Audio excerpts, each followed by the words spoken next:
the general topic of Vision 2020, after which we have one more speaker. So, Mr. Lott, thank you for being with us tonight. Great, thank you. I wanted to speak to something that Ms. Wollner actually spoke about just a few minutes ago.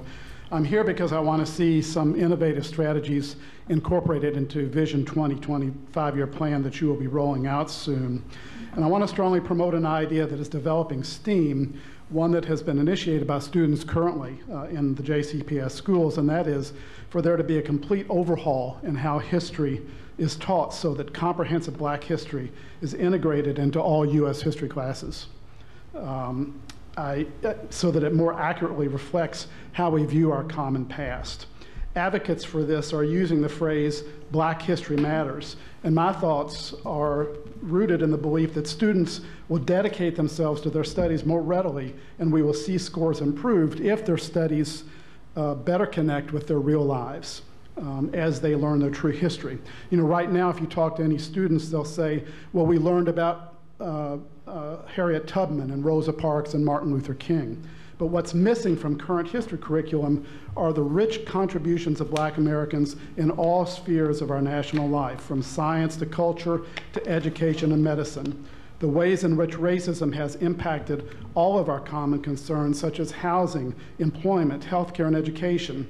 The movements that resisted white supremacy, not just in the 50s and 60s, but for over 400 years through the present day, and the ways in which white, Black, and brown people worked together to create progress during that same period. There's little, if any, discussion of how Black people in this country are part of a colorful tapestry worldwide known as the African diaspora, in which people of African descent positively transformed every society in which the slave ships dropped off their human cargo. This is unacceptable, and it must change. It's important to the Black students who will perhaps for the first time better understand their roots and identities, so that each student will be able to say, in the words of Emerson, "I contain multitudes." They will be able to see their aspirations reflected throughout history in ways that open up possibilities for the future instead of segregating their dreams down dead-end roads.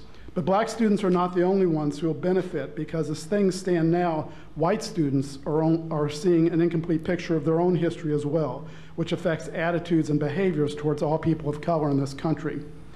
If those young people who are students today are not presented with a complete picture of our common history, of where we have been both together and separately, there is no way we can expect them to tackle the myriad of problems our communities will face in the future.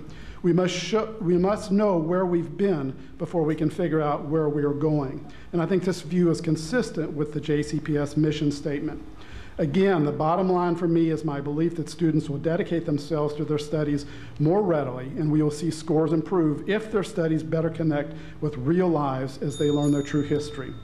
And I'm encouraging you, as part of the Vision 2020, to incorporate this comprehensive reworking of our U.S. history curriculum. This is an important way to narrow the gap and improve the learning experience for all students. Okay, thank you for your remarks, and thank you for being with us tonight.